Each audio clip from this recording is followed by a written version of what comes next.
Hey, this is the host of Chalk is Cheap, Nick Olson, and you're listening to an episode highlight from our Diamond Cutters series, the series that highlights individuals doing amazing things in the pool industry. For more Chalk is Cheap and more information about our show, head over to chalkischeappod.com. That's chalkischeappod pod.com. It kind of starts with the premise of the name of your podcast, to be totally honest. The idea that chalk is cheap, which is usually true, like any good bar or pool hall will provide all the free chalk that you want. But Yep. when I first moved to New York and I was watching YouTube videos of old pool matches, from the early aughts and that time era, not old, but not current. I kept hearing that this tournament is sponsored by Kamui Chalk and Tips, Kamui this, Kamui that.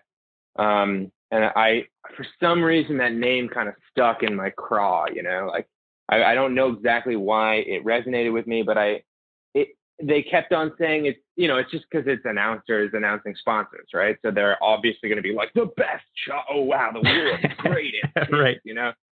Whether they believe it or not. But I sort of naively just sort of took that in. And then when my mom was like, hey, it's coming up on Christmas time. Do you want anything for Christmas? And I couldn't think of anything that I wanted. And then I realized, oh, right, Kamui chalk, it's $30. Chalk is not cheap if it's handmade by the Kamui engineers out in Hiroshima. Yep. So I was like, oh yeah, what can you, I don't know, I would love a piece of Kamui chalk. That'd be great. And so she bought me a piece of Kamui chalk for Christmas. And then a couple of months later, I think I was looking for a new job. I can't exactly remember what the scenario was, but I had my Kamui chalk and I thought, and I loved watching pool videos. I loved it. It was something I would do every night before I went to bed. It just kind of calms me down. And it also was feeling like it was making me better at pool, or at least better at the strategy to see what these professional players are doing. When I would be like, oh, I would shoot this ball in. And the pro would be like, no way, fuck that. I'm doing this run out, and they would make it every time. And so eventually I realized that Kamui didn't have much pool content, video content. And I was just getting into video editing at the time. I was terrible at it. I'm not great at it now, but I was significantly worse back then. And so I just figured, I'll just email Kamui and see if they want somebody to help, cut highlight reels together for them or something. And so I went to their website and they had no contact us on their website. So I found the drop-down menu that was my product is defective or the tip is broken or something.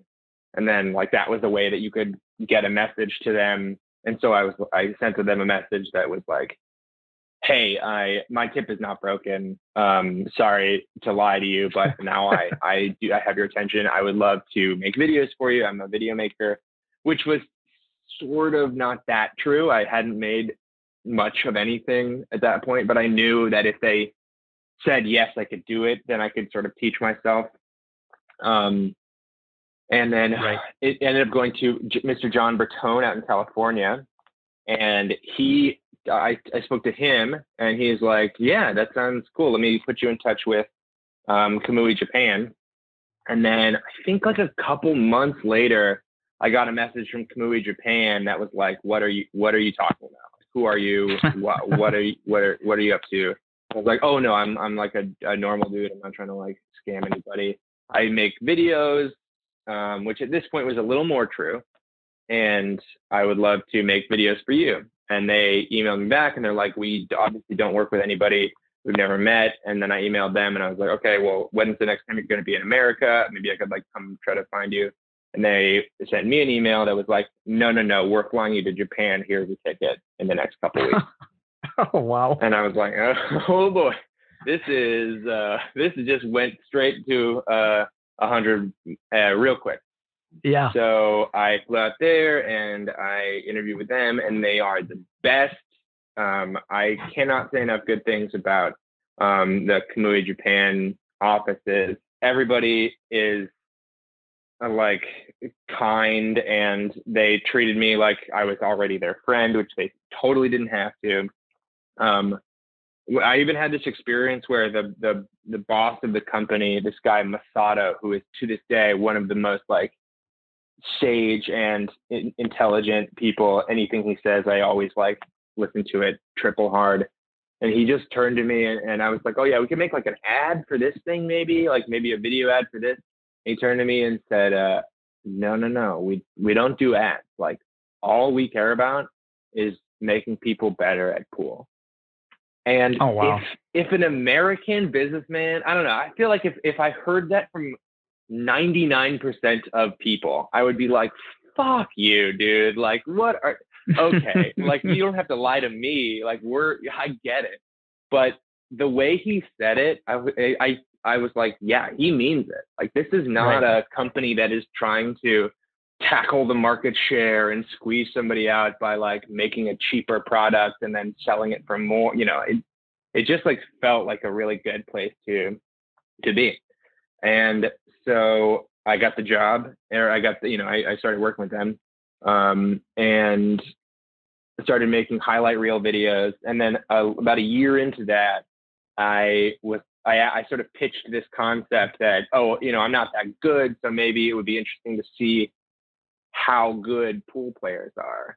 Because I think there's this, if somebody who doesn't play pool, if they were to watch a professional match, I don't think they would even come close to understanding exactly how difficult what the players are doing is. Yeah. Like, I think especially somebody like Darren Appleton or Al Benocean, like a guy who's never out of line, I think that makes it look like pool is really easy.